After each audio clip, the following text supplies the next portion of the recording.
Hello दोस्तों, welcome back to my YouTube channel technical Ujesha. तो आज का जो टॉपिक है हमारा वो है आइडियल ट्रांसफार्मर। आइडियल ट्रांसफार्मर बहुत ही अच्छा transformer, perfect, you can say perfect. Ideal perfect synonyms है एक दूसरे के। तो बिना देरी किए हुए, बिना कुछ ज़्यादा बोले हुए स्टार्ट करते हैं। आइडियल ट्रांसफार्मर की कुछ कंडीशन है, 4-5 कंडीशन है। तो वो 4 कंडीशन आप मतलब पढ़ लो, बस वही आइडियल ट्रांसफार्मर है। ठीक है, सबसे पहले आइडियल का मतलब है आइडियल, कोई कमी ही नहीं है उसमें। तो फर्स्ट पॉइंट जो हमारा आएगा उसमें आइडियल में आ जाता है कि आइडियल ट्रांसफार्मर में क्या होता है कि जो रेसिस्टेंस होता है, either it is primary either it is secondary, दोनों ही जीरो होंगे। मतलब कि R1 भी 0 ओम एंड R2 भी 0 ohm. First condition resistance 0, winding resistance 0। Second होगा आपका इनफाइनाइट परमिएबिलिटी म्यू। ये जो होगी ये इनफाइनाइट होगी। म्यू बराबर क्या होता है, B/H।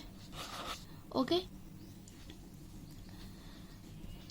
तो कहने का मतलब है इस परमेबिलिटी जानते क्या होता है? परमेबिलिटी होता है कि कोई भी मटेरियल है वो कितनी आसानी से अपने अंदर से मतलब मैग्नेटिक, ज़्यादा से ज़्यादा मैग्नेटिक फ्लक्स लाइन को गुजरने दे रहा है, ज़्यादा रेसिस्ट नहीं कर रहा है। ठीक है, तो मतलब ऐसा है, इसमें मैग्नेटाइज कौन हो रहा है, कौन सा मटेरियल, कोर हो रहा है। तो ऑब्वियसली ट्रांसफार्मर में कोर की परमेबिलिटी इनफाइनाइट होगी। मतलब कि मतलब हमें बहुत कम फोर्स लगाना पड़ेगा इसमें फ्लक्स पैदा करने के लिए, बहुत कम फोर्स, लिटरली 0 फोर्स लगाना पड़ेगा। मतलब हल्का सा धक्का देंगे। एग्जाम्पल, जैसे आपके पास कोई स्लाइड है, जो झूला नहीं होता स्लाइड वाला, उस पर आप झूलते हो, मान लो कि थोड़ा सा उसका हल्का सा सरफेस रफ है, तो आपको थोड़ा सा रास्ते में भी फोर्स लगाना पड़ेगा और नीचे खिसकने के लिए। बट अगर वो सरफेस फ्रिक्शन लेस है, एकदम स्मूथ सरफेस है, तो आप हल्का सा शुरू में आप फोर्स लगाओगे, फिर पूरा खिसकते चले जाओगे। तो वही चीज़ है, इसमें हल्का सा बस फोर्स देना होता है, बहुत छोटा सा, फिर अपने मन से ही बहुत ज़्यादा फ्लक्स बन जाता है। ये बस आइडियल केस में है। ठीक है, तो ये चीज़ हो गया। एंड देन और फ्लक्स बनाने का काम कौन सी करंट करती है इसमें? IM करंट करती है ना, magnetizing current, magnetizing component of exciting current. तो ऑलमोस्ट ये भी 0 हो जाती है, इसकी वजह से बहुत सारे लॉसेस भी 0 हो जाते हैं।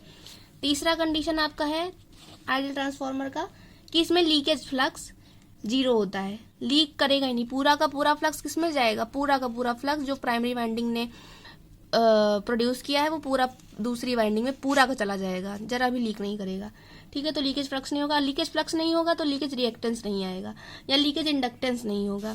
जो वो लगाया नहीं था इंडक्टेंस, लीकेज रिएक्टेंस बताया था आपको। तो वो जब लीकेज फ्लक्स नहीं होगा तो लीकेज रिएक्टेंस नहीं होगा, पूरा का पूरा फ्लक्स दूसरी वाइंडिंग में चला जाएगा, दोनों वाइंडिंग को लिंक करेगा।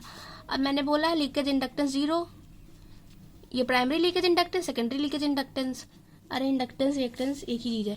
और जब ये 0 है तो X1 भी 0 होगा और X2 भी 0 होगा। ये इंडक्टिव रिएक्टेंस है और ये इंडक्टेंस है।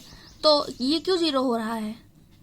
क्योंकि फॉर्मूला होता है XL बराबर ओमेगा L, और जब L 0 है तो भाई आइडियल की वजह से L 0 है तो ये भी 0 मल्टीप्लाई में। ओके, चौथी एंड लास्ट कंडीशन है कि इसकी एफिशिएंसी 100% होगी। भाई कोई भी आइडियल केस है, परफेक्ट है, आइडियल ट्रांसफार्मर है, तो उसकी एफिशिएंसी पूरी हमें पूरी की पूरी 100% मिलेगी, पूरी पावर मिलेगी, कोई भी लॉस नहीं, efficiency 100%। But always remember this is ideal transformer conditions, sorry these are ideal from transformer conditions. ऐसा रियल में कुछ नहीं होता है। रियल में रेसिस्टेंस भी रहेगा, रियल में परमेबिलिटी भी रहे, मतलब बहुत कम इनफाइनाइट नहीं रहती है, एंड एफिशिएंसी भी 100% नहीं होती है, और आपका जो लीकेज रिएक्टेंस है वो भी 0 नहीं होता है।